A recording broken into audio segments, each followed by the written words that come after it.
Hello बच्चों, let's see the question. The question is the correct structure of tribromo octaoxide is.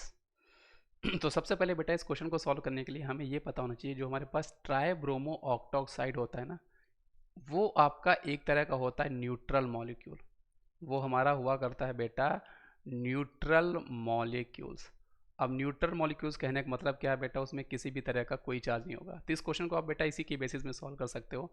आप अगर option number A C and D को देखो तो वहाँ पे हमारे पास ऑक्सीजन पे चार्ज है, मतलब ये आपको न्यूट्रल मॉलिक्यूल्स नहीं है, तो ये आपके गलत होते हैं. सही जवाब हमारे पास ऑप्शन नंबर बी हो जाएगा. लेकिन इसको हम और समझते हैं बेटा, और जब आप इसको समझोगे बेटा तो एक्चुअल में ट्राइब्रोमो ऑक्टाऑक्साइड में होता क्या है. वहाँ पे हमारे पास 3 ब्रोमीन के एटम होते हैं, हमारे पास 3 ब्रोमीन के एटम होते हैं. और साथ ही साथ वहाँ पे हमारे पास बेटा 8 ऑक्सीजन के एटम हुआ करते हैं. 8 ऑक्सीजन के एटम हुआ करते हैं. मतलब इसका जो आपका फॉर्मूला होगा बेटा वो आपका Br3O8 होने वाला है. अब यहाँ पर होता क्या बेटा, जब हम इसका स्ट्रक्चर बना रहे होते हैं तो यहाँ पर होता क्या है, जो आपके टर्मिनल ब्रोमीन होते हैं, जो हमारे बेटा टर्मिनल ब्रोमीन होंगे, वो एक्चुअल में तीन, ईच टर्मिनल ब्रोमीन जो होंगे वो 3 ऑक्सीजन के साथ बॉन्डेड होंगे, है ना. और साथ ही साथ वो साथ में बी आर सिंगल बॉन्ड भी बना रहे होंगे. तो एक्चुअल में होगा क्या, यहाँ पर आपका ये ब्रोमीन होगा और ये ब्रोमीन होगा और ये हमारे पास ब्रोमीन है.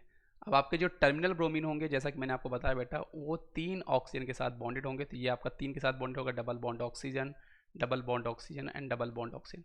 ऐसे ये वाला भी टर्मिनल ब्रोमीन क्या होगा बेटा, वो आपका double bond oxygen, double bond oxygen and double bond oxygen, मतलब 3 ऑक्सीजन के साथ बॉन्डेड है. हमारा जो सेंट्रल वाला ब्रोमीन है बेटा, वो केवल ब्रोमीन से बॉन्डेड होगा और साथ ही साथ उसने 2 ऑक्सीजन के साथ वो बॉन्डेड होगा, मतलब डबल बॉन्ड ऑक्सीजन और डबल बॉन्ड ऑक्सीजन. ये आपको स्ट्रक्चर मिलने वाला है. इसलिए इस क्वेश्चन का सही जवाब बेटा हमारे पास ऑप्शन नंबर बी हो जाएगा.